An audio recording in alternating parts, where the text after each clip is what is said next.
1 video man arikupinda mumageto vabuditsa mazinyaya ari lit 2 mabebi amutarisa pakona hanzi nyaya dzake dzese ihit 3 maguys amuona paapfuura hanzi skyrocket ndewe mafresh 4 haizi pressure my G zvobuda chero patv zvinotangira mugeto hakuna kumwe kunotangira madhiri zvinotangira mugeto kana slang kana fame kana mangoma anotangira mugeto hakuna kumwe kunotangira madhiri zvinotangira mugeto. Hello iwe naye uite pfuma kuti munhu anotenga hembe ndiye anozisponsor. Sponsor ndiye munhu anokupa zvinhu zvokushandisa kana kuti aringokupa tupfuma but aninewe vakomana manje do they know the difference between the two? Andikudarire andataura anomukona kukosha kwaro I think because animaona kuti such issues ndo zvinhu zvinofanira kuzikanwa nevanhu. But tizotamirira darika timbodiscussa okay iwe neni vari kunzwisisa here asati vanyatsopabata kuti munhu arifanira kuti take care of the artistic perspective na-artistic lifestyle or livelihood.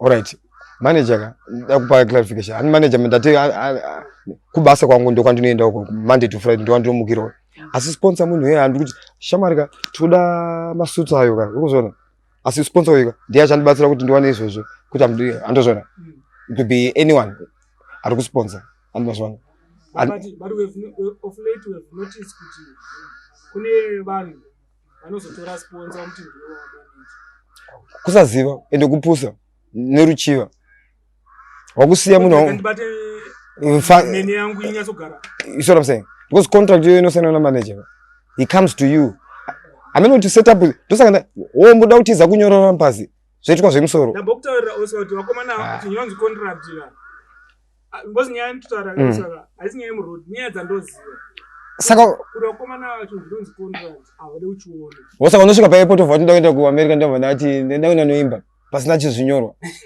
iwe wakwire ndege usanyepe vanhu mukuzonaka ngakwire ndege wangotaura nevarungu vayo kuti I want to go to to New York City, I've got a performance vada mapepa sha passport itori contract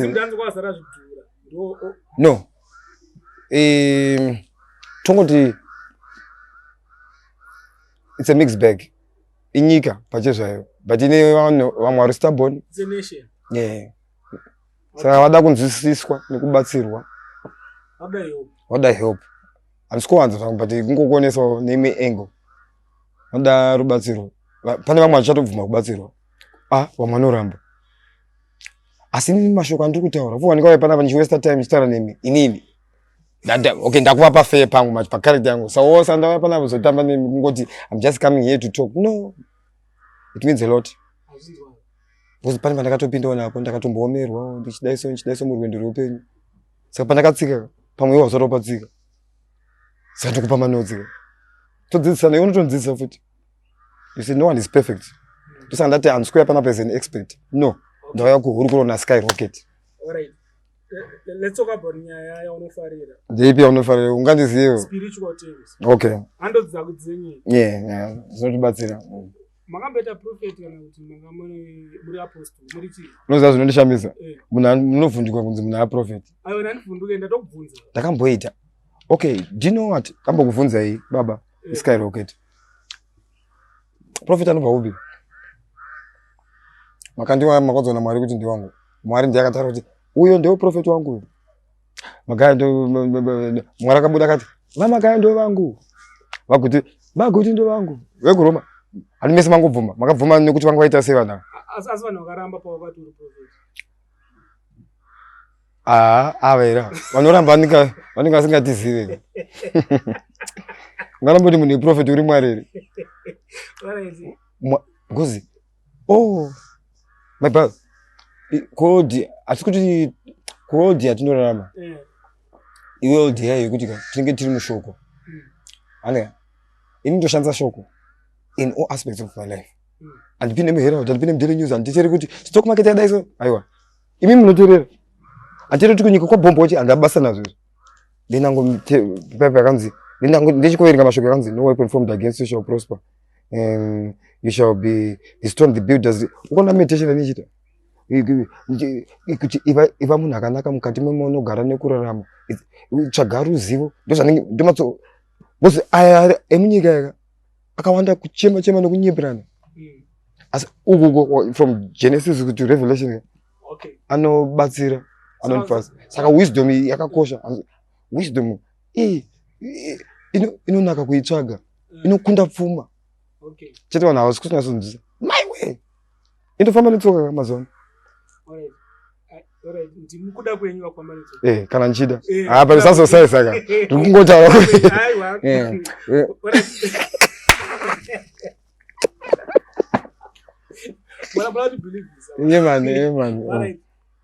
muchine gungano renyu kana kuti makambomira gungano harizi remunhu wenyama ufunga kuti munhu ari kuchechi vari kuuya kuchechi ndevake chechi ndeya Jesus Christ so kwaona munhu achiisa chechi in his name ka that's a Pharisee akanyeba ndoshamisa kamasangana anotonyora mazita awo achitoti ningi ministries mbiri yotoenda kune wamuri kuti akauya akaunzwa naMwari Jesu hasi kutaurwa apa pakutaurwa baba wana bishop edu prophet edu wana zvaita Jesu hasi kutaurwa so there's a thin line between that deception iri pa thin line ka so wangopotsa masaini acho ka untowira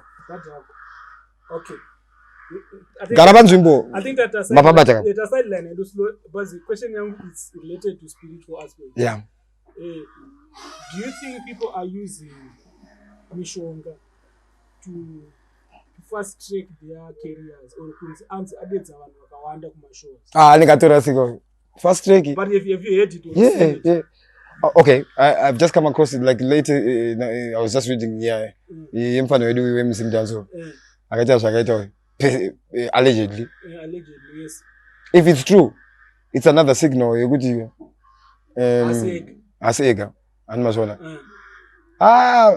and vamwe vanokonfesa manje ka mukuimba kwanenge vachiti but vakawanda ambate because ruzivo rwedu rwaya rwakasiyana siyana tonyatsoteerera munhu achitaura manje because ataura from the heart panenge achiimba pepeka munhu ari kuimba from the heart ari kutiko munhu uyu totora kupinda mupfungwa make kuti ari kufungei okay saka zvatinobata tikuona kuti okay it's sad it's quite sad but we can concur kuti some people they actually need supplements of the spiritual aspect sure pane two worlds good and evil saka iwe nokuchuza kwauri period whether waenda kuna kasangoma kako ndiwe asi pane chi good and evil asi kazhinji kacho vakawanda havanzoda kuenda uko because vanokuti kunononoka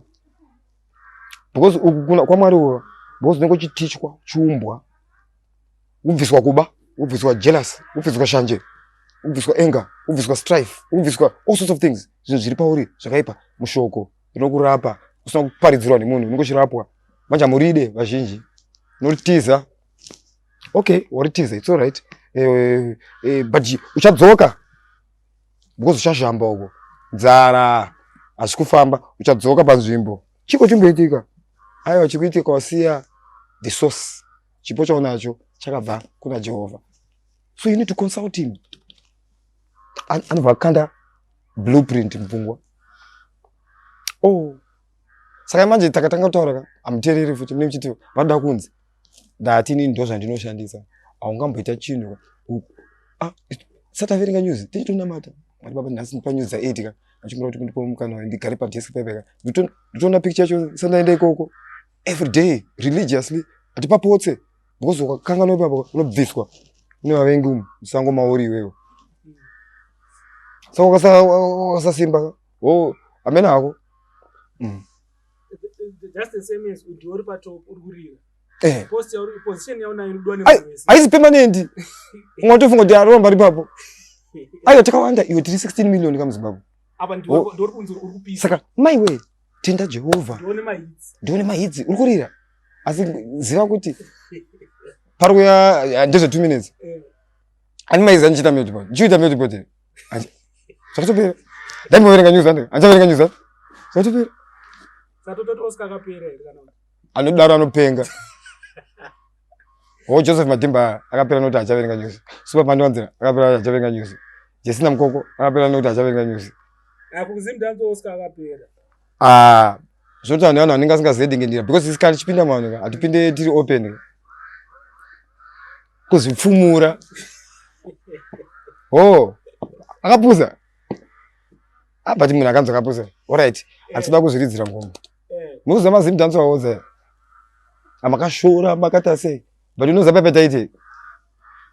Shona munhu anogona marketing ndini manje. Ndaida kuti muzive zita rekuti OPP. Mauriziva.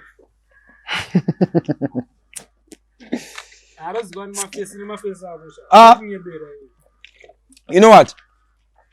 Usaderereka kuti vanhu vari kukushora.